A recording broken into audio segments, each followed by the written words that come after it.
Bonjour à tout le monde, vous allez bien? Ange Prisca Derzo, Ange Prisca le blog, défibrillateur des réseaux sociaux, la vérité, la solution. Moi je vais super bien par la grâce de Dieu. Tu as mis un like? Tu as partagé? Tu t'es abonné au fait? Abonnez-vous, mais abonnez-vous comme ça YouTube va savoir que moi je suis une personne très sérieuse. Si, abonnez-vous. Abonnez-vous, partagez cette vidéo. Ça va délivrer l'Afrique. Cette vidéo va délivrer beaucoup de personnes. Ça va délivrer nos hommes africains. Ça va délivrer les jeunes petites filles, les jeunes petits garçons. J'ai plusieurs fois abordé le phénomène du taki. On va dire taki parce que vous savez que aujourd'hui, YouTube, Facebook, TikTok, ils veulent plus qu'on dise les mots.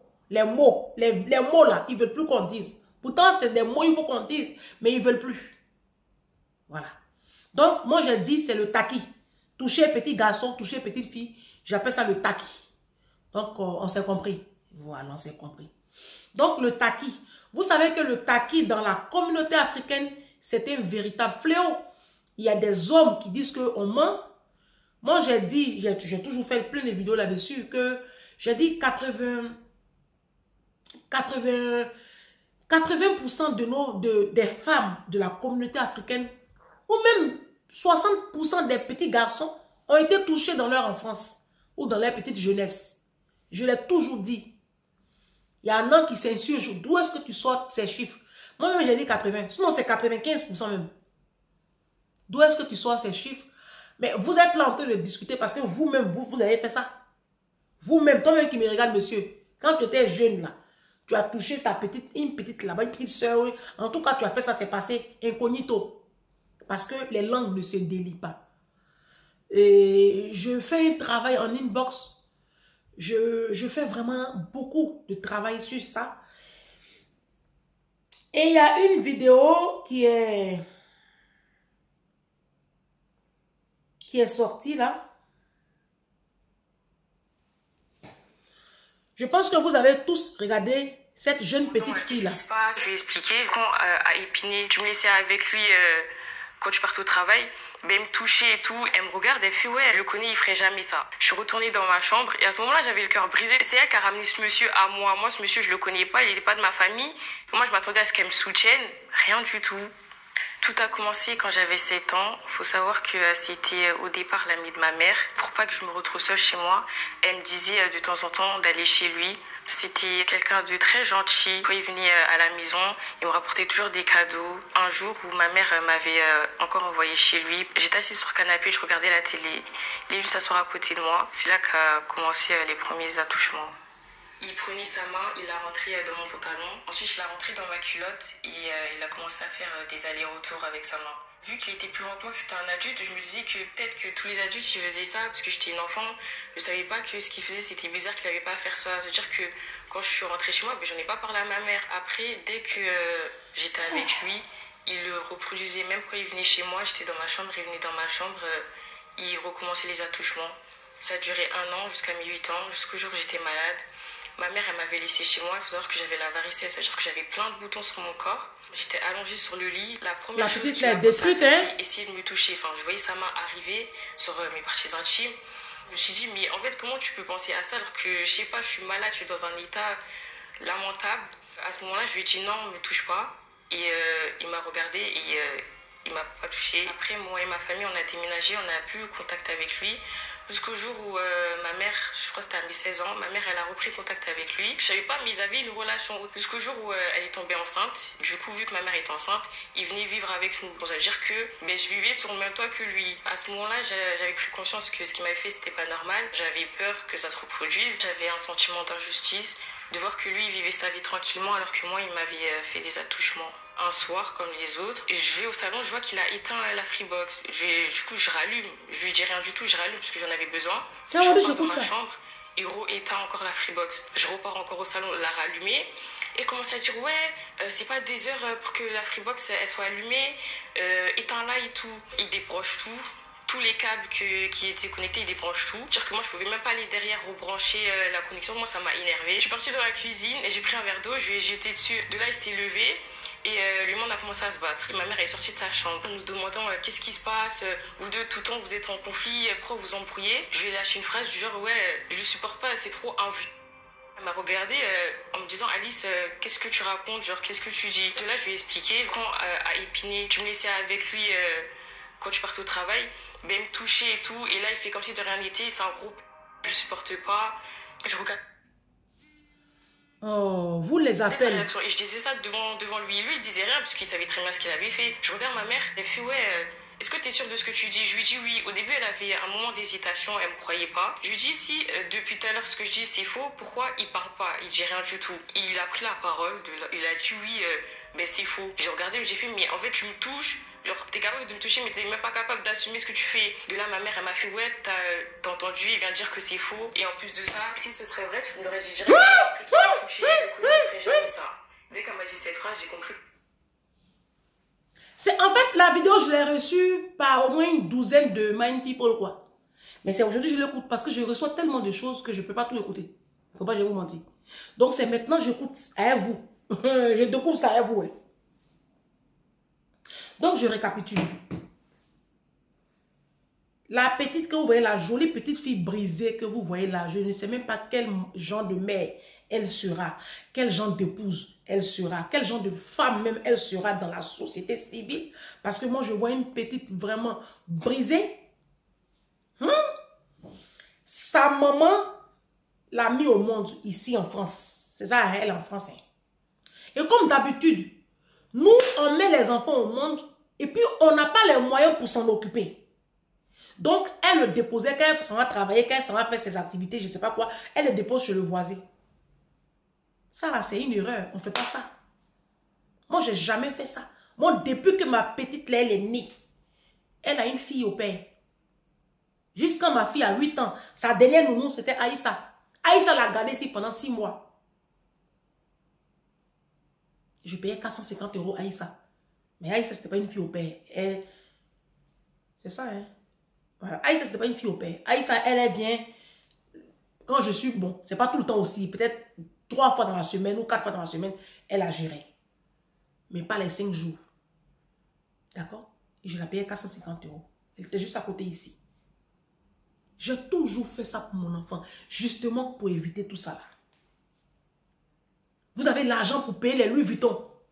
Vous avez l'argent pour construire en Afrique. Vous avez l'argent pour construire en Afrique. Mais les femmes de la diaspora, parmi vous là, combien ont pris nounou pour les enfants? Toujours en train de balancer vos enfants chez le voisin, chez une tierce personne. Réveillez vos enfants à 6 h du matin, 5 h du matin, courir, la déposer chez la malienne, la déposer chez la femme arabe. Tout ça. J'ai jamais fait ça. Pour éviter tout ça. Pour éviter tout ça. Je préfère porter les mêmes habits. Je préfère ne pas avoir terrain en Afrique. Et puis ma fille n'est pas brisée comme cette petite fille-là. Ça, c'est la première vidéo. Vous qui dites, pardon, vous qui dites que moi, les chiffres que j'avance, c'est faux. On s'en va un peu. Hein. Voici notre vidéo encore.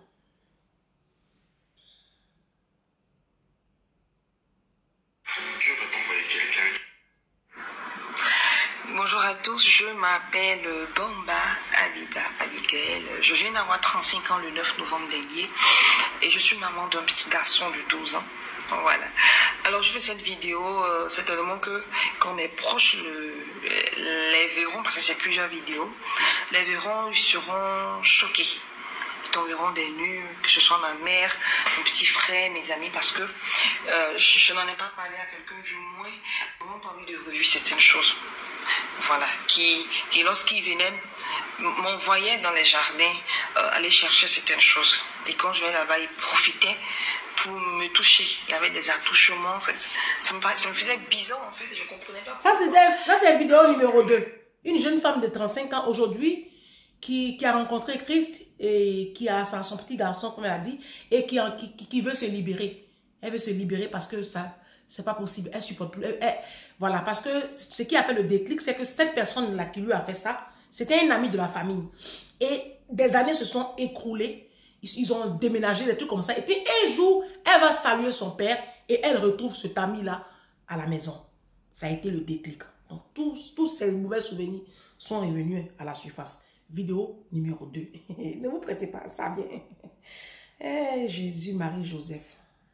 Dans un hôpital et qu'elle part changer la couche de sa fille de 4 ans et c'est là qu'elle a compris ce qu'il se passe dans son foyer depuis bien longtemps.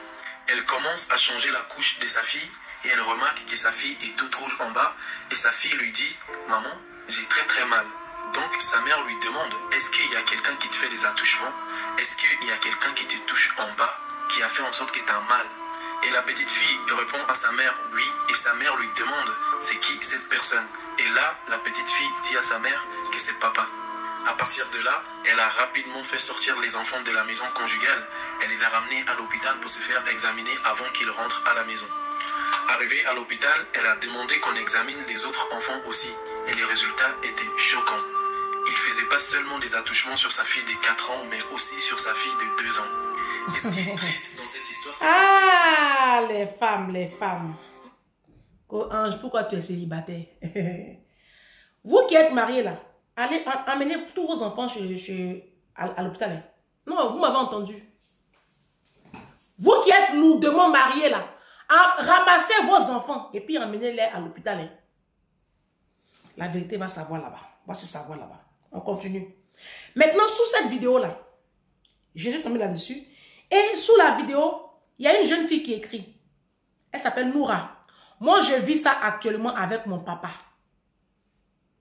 Je vis actuellement le même problème avec mon papa. J'ai 14 ans et je ne sais vraiment pas comment expliquer ça à ma mère. S'il vous plaît, pas de commentaires déplacés. Et aussi, il me menace, donc j'ai peur et je n'ai pas le courage de parler. Maintenant, je n'ai pas fini. Maintenant, dans mon inbox à moi. Bonsoir, maman Ange, j'espère que tu vas bien. Tu m'as donné ton numéro pour que je te contacte. C'est moi, la jeune fille de 21 ans qui a été abusée dans son enfance par son beau-père. Donc, on a commencé notre conversation. Processus de guérison. Je suis devenue psychologue. Dans mon inbox. Bonsoir, maman Ange. J'ai 18 ans. Et quand j'étais toute petite, j'avais 7 ans, 8 ans. Mon papa me touchait. On habitait à l'époque à Paris, Montrouge. Je vais te parler, s'il te plaît, aide-moi. Eh Dieu. Dans mon inbox. Bonsoir, maman Ange. Aujourd'hui, j'ai 28 ans et tes vidéos nous font énormément de bien. Merci pour tout ce que tu fais pour la communauté. Que Dieu te bénisse. J'ai été abusée par mon propre papa. Oui, tu m'as entendu. Par mon propre papa. J'avais 7 ans, je me rappelle bien, quand il a commencé à faire les va-et-vient en moi avec ses gros doigts. Je trouvais ça insupportable, je souffrais beaucoup. Mais je ne savais pas à qui me confier parce que ma maman, elle n'allait jamais me croire. Laisse tomber. Quand il a fait ça pendant des longues années, de très longues années, et après, j'ai compris qu'il allait aussi le faire avec ma petite soeur. Oh, pourquoi vous faites ça, les hommes africains? Oh.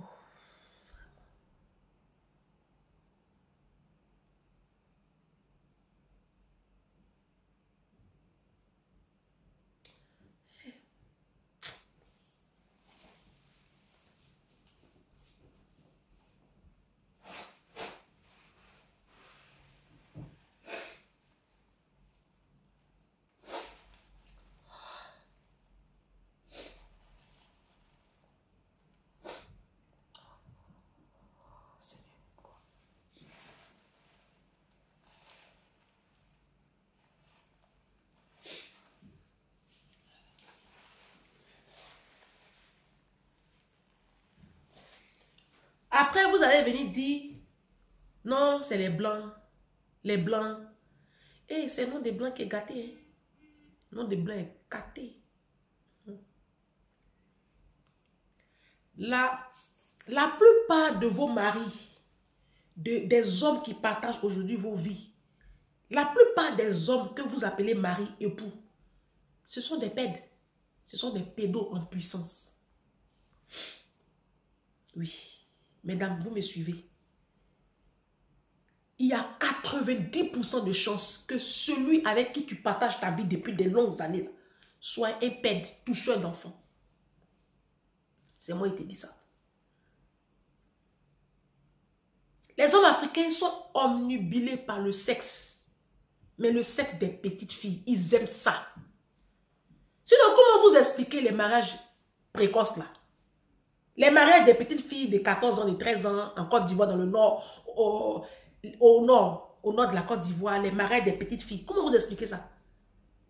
C'est une manière de légiférer, de légaliser ça. Le touchement des petits enfants. J'ai tellement de témoignages dans mon inbox. Tellement. Je vous dis que si je commence à lire, je ne pourrai pas parler. Et même la jeune fille, la deuxième vidéo que je vous ai montré, la jeune fille qui parlait là, seule là, qui dit qu'elle a 35 ans là. Même elle, à la fin de la vidéo, elle a dit que il faut que les mamans, il faut qu'il y ait une communication avec les enfants. Il faut que les mamans apprennent à être vraiment, les enfants n'ont pas confiance, on n'a pas confiance en nos mamans. La première vidéo, cette petite là, son histoire m'a... Je ne l'ai pas écoutée, je vous promets. Parce que comme j'ai beaucoup de vidéos, je lui dis, donc je l'ai écouté avec vous là. Je ne savais pas que c'était comme ça. Bon, je m'attendais plus ou moins à ça, puisque quand les abonnés m'envoient les vidéos, ils mettent un commentaire, donc pour résumer un peu. Mais je n'ai pas écouté la vidéo, je l'ai écouté avec vous. Et sa maman qui ne croit pas. Sa maman dit, je le connais, il ne ferait pas ça. Et ma soeur, tu m'écoutes. Vous croyez connaître vos maris? Vous croyez connaître vraiment vos maris? La Bible dit, ne mets pas ta foi en un homme. L'homme qui partage ta vie depuis 10 ans, depuis 15 ans, depuis 20 ans, depuis 28 ans, le père de ton enfant, le père de tes enfants, tu crois le connaître? Ma chérie, tu ne le connais pas. Il a une partie de sa vie qui est très sombre, qui ne va jamais te révéler. Il faut aller fouiller. On en reparlera. Allez fouiller dans la vie de vos maris. Laissez ma vidéo. Laissez ma vidéo. Ce que vous appelez mari là. Allez prendre un détective privé. Et puis fouiller dans sa vie, dans son enfance, dans sa jeunesse. L'homme qui partage ta vie aujourd'hui, qui a 50 ans là, qui a 55 ans, qui a 60 ans là, qui a 40 ans, qui a 35 ans, qui a 30 ans. Hé ma chérie, il faut laisser ma vidéo, va fouiller. Tu vas vomir. Vous croyez connaître les hommes là? Vous croyez les connaître? Faites beaucoup attention. Faites vraiment attention, les mamans. Les femmes africaines, rester seules pour vous, c'est comme un supplice. Rester seule dans votre petit coin, c'est comme si on vous a écorché vif. Ou écorché vive. Donc quand vous me demandez, Ange, pourquoi tu es seule? Voici entre autres les raisons pour lesquelles je suis seule. Je n'ai pas envie en fait de mettre en danger la vie de mon enfant. Aujourd'hui, les hommes là, ce sont des démons à 95%. Et là, c'est parce que je veux être gentil, je veux être optimiste. Et puis comme j'ai la crainte de Dieu, je ne vais pas dire 99%. Vos maris que vous avez là, je suis mariée, mon mari, on a fait 22 ans de mariage. Et puis mon mari, va fouiller. Tu vas vomir. Les hommes africains, c'est des pèdes. C'est des malades. Moi, jamais je laisse ma fille à un homme. Le seul homme, même avec les tantes, parce que même les tantes aussi, elles touchent les petits enfants. Même les tantes, même les femmes aussi touchent. Il n'y a pas que les hommes, hein. Même les femmes. J'ai 2 comme ça dans mon inbox. 2 hommes comme ça qui ont été touchés par leur tante. Attention, hein. Les tantes, hein. Voici un autre level aussi. Quand j'ai abordé ce sujet-là, je vous avais montré là, un papy, je vous avais parlé d'une abonnée qui partait en vacances chez son grand-père. Et son grand-père la touchait. Le papa de sa maman. Quand elle a dit ça à sa maman l'a battu à sang. Elle s'est rendue compte qu'après que sa maman elle-même a été touchée aussi par son père. Par ce même père-là.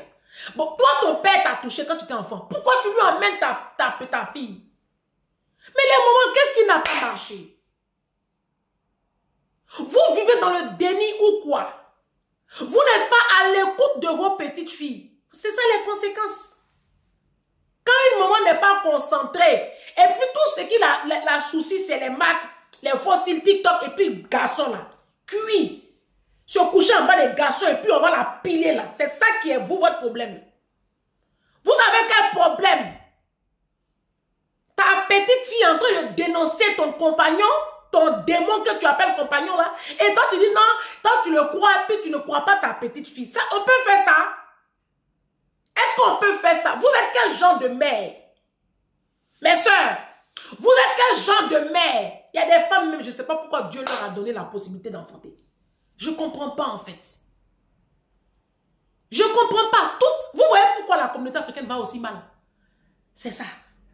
C'est le taquis des enfants là qui détruit cette communauté.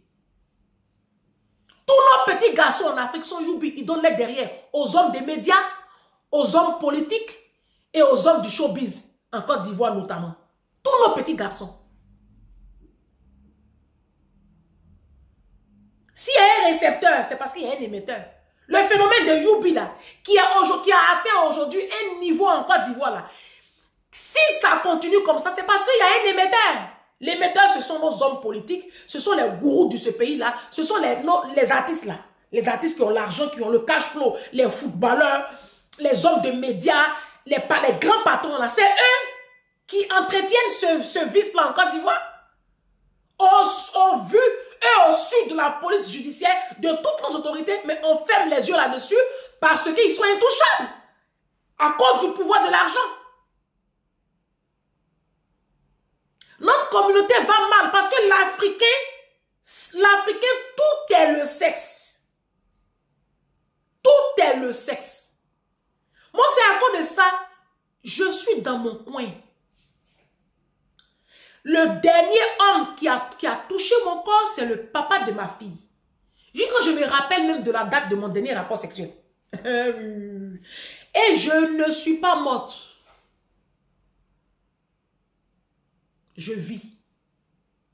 Je protège mon enfant. Je ne vais pas les prendre n'importe quoi pour mettre dans ma vie. Parce que madame, je vais être mariée. Parce que je vais être mariée, je vais vivre avec un homme, je veux qu'on me pile à 4 h du matin, je vais aller prendre n'importe quoi pour mettre dans ma vie.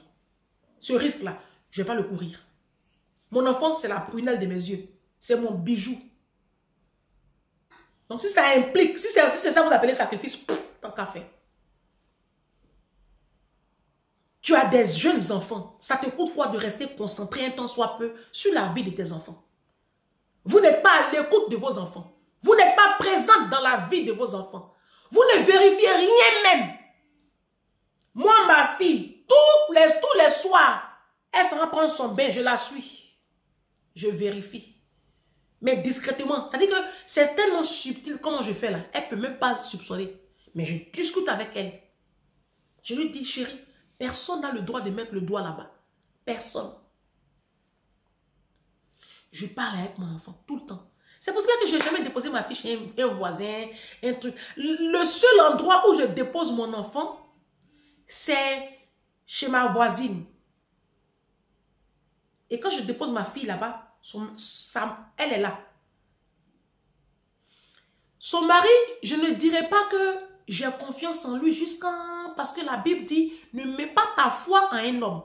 Mais c'est quelqu'un que j'ai appris à observer et à connaître. Et en qui j'ai confiance. D'accord? Vous comprenez? Mais je ne dépose pas mon enfant quelque part. À part mon petit frère, mon fils là. Je ne laisse pas mon enfant quelque part. Même son propre père. Vous m'avez entendu ces leçons, vous n'avez pas capté. Même son propre papa. Il ne prend pas mon enfant.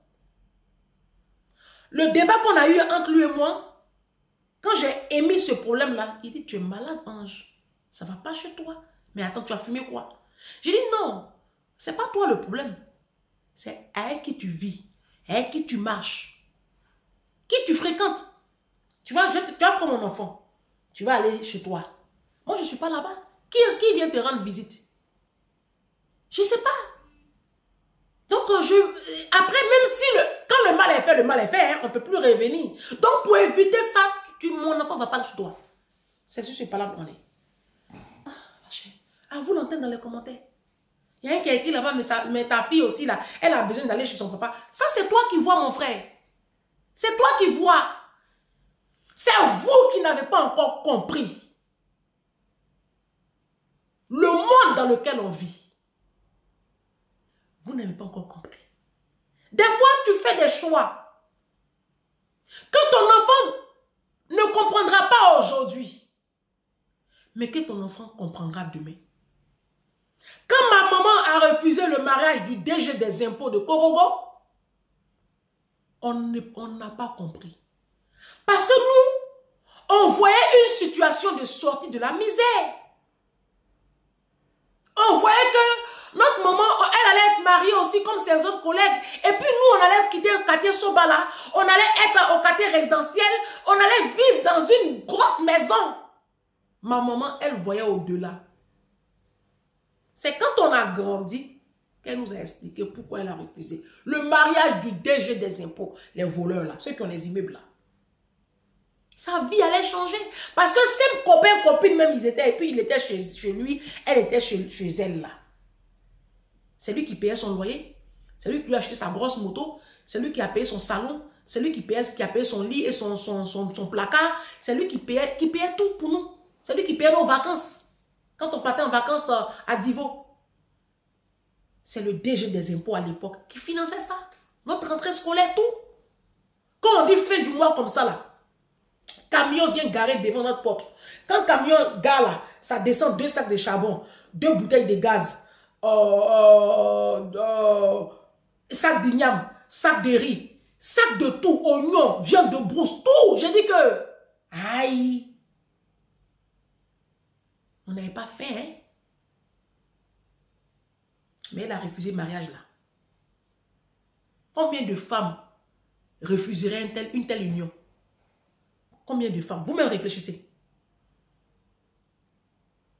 Parce que le monsieur avait que des garçons. Et comme c'est un grand type, vous connaissez en Afrique, hein, dès que tu as une situation dans la société nette là, toutes tes soeurs prostituées qui ont fait les enfants sans papa là, elles viennent déposer les enfants chez toi. Donc il avait aussi ses neveux et surtout ses petits frères. Sa maman a fait ses enfants dans sa vieillesse là-bas là. Il les a récupérés aussi. Donc, bon, pas qu'il les a récupérés, ils se sont déportés chez lui. Donc sa maison était remplie de garçons. Et à Korogo, il y a eu l'université de Korogo qui avait ouvert. Donc, ces jeunes petits frères ont été affectés à l'université de Korogo, l'UFR de Korogo là. Donc, il avait 3 petits frères qui étaient à l'université, qui étaient là, ses protégés, ses neveux, et il n'y avait qu'une seule fille au milieu là. Mais je suis sûre que cette petite là, elle a été abusée. C'était sa dernière fille, je suis sûre. Maman nous a évité ça. Mes sœurs, soyez vigilantes. Soyez vigilantes. Même ton mari, il ne faut pas lui faire confiance quand il s'agit de ton enfant. Je vous ai expliqué l'histoire quand je suis allée en vacances en 2021. Quand j'ai été retardée par le Covid, il y a eu un problème comme ça qui s'est passé à Abidjan. Il y a eu une femme, son mari, on l'a arrêté. Son mari, ils sont mariés depuis combien d'années? Plus de 15 ans. Plus de 15 ans, ils ont eu 3 ou 4 enfants. Je ne sais plus le nombre exact. Le monsieur touchait tous les 3 enfants ou tous les 4 enfants avec son petit frère à lui, le monsieur. Jusqu'à ce qu'un jour, ça soit découvert. Jusqu'à il touchait la petite dernière de 3 ans. Le papa, c'est pas beau-père, hein? Attention, c'est pas beau-père. Son mari, je vous parle. Oh, moi, je ne suis pas une menteuse. Moi, je ne mens plus. C'est avant, je mentais beaucoup. Le monsieur, c'est une histoire vraie, je vous raconte. Abidjan, c'était en 2021. L'histoire s'est passée fin août 2021. C'est ça, l'histoire s'est passée. C'était sur les réseaux. En 2021, c'était à Abidjan. Et ils ont déféré le monsieur avec son petit frère. Moi, j'ai écrit dans les commentaires, vous devez aussi déférer la mère. Parce qu'elle dit qu'elle ne savait pas, c'est faux. Mais les moments, vous savez... Chaque femme africaine sait quoi elle est. Vous savez, vous fermez les yeux. Vous savez. Ne venez pas écrire ici que vous ne savez pas. Vous savez avec qui vous êtes, vous toutes, vos maris, là, ils ne savent pas contenir leurs pulsions. Ils vous trompent matin, midi, soir. Quand un homme te trompe comme ça, dehors, là, tu peux te poser des questions. Vos maris sont des toucheurs d'enfants. C'est moi qui vous dis ça. C'est ma page. À 99%, vos maris, vous, mes soeurs africaines, vos hommes, les hommes qui partagent vos vies, là, que vous appelez mari et époux, là, ce sont des toucheurs d'enfants. C'est ceux-là que vous nourrissez. C'est ceux-là que vous entretenez. C'est à cause de ceux-là que vous oubliez. C'est à cause de ceux-là que vous payez dot. Vous payez tout dans la maison. Des toucheurs d'enfants. Soyez vigilantes, mes soeurs. Le combat est rude. Nous sommes à la fin des temps. Les hommes africains, c'est des détractés. C'est pas ce que je dis là, c'est pas une insulte. C'est une réalité. Ils ne peuvent pas se contenir. C'est comme des animaux. Ils ont des pulsions sexuelles, mais démesurées. Ils n'arrivent pas à se contenir. Ils brutalisent leurs épouses. Ils les taquillent. Ils touchent les petites filles. Ils touchent les gars. Il y en a même qui se marient pour faire couverture, mais ils sont youbi. Vos maris, là, il y a plein qui sont youbi. La dernière fois que ton homme t'a fait l'amour, c'était quand? Parce qu'il n'est pas attiré par toi. Il est attiré par les hommes. Il est avec toi, c'est une couverture. Aïe! C'est les mieux. J'ai dit, moi, il n'y a pas un mariage. Il n'y a pas une femme africaine qui vit en couple, qui va moi couper mon cœur. Si tu veux là, il faut marier l'homme le plus... Je ne sais pas.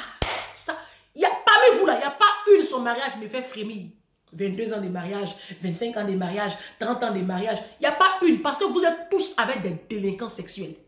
Toutes, vous toutes. Je n'en ai pas une dedans. Venez écrire dans les commentaires que mon mari là, il n'est pas comme ça. Venez écrire. Tu le connais? Tu crois le connaître? Prends un détective privé. Faut payer 2000 €. Tu prends un détective privé. Il va fouiller dans la vie de ton mari. Tu vas vomir. Celui que tu appelles mon mari, mon époux, mon truc, tu vas le vomir. Quand le détective privé là va découvrir la partie sombre que ton mari cache dans une partie de... Ah, tu seras dégoûté. Au-dessus de tout soupçon. Nos hommes africains sont au-dessus de tout soupçon. Là où tu ne penses pas, là, c'est là-bas ils vont t'emmener. Vous croyez les connaître? Très bien. À vous l'antenne dans les commentaires.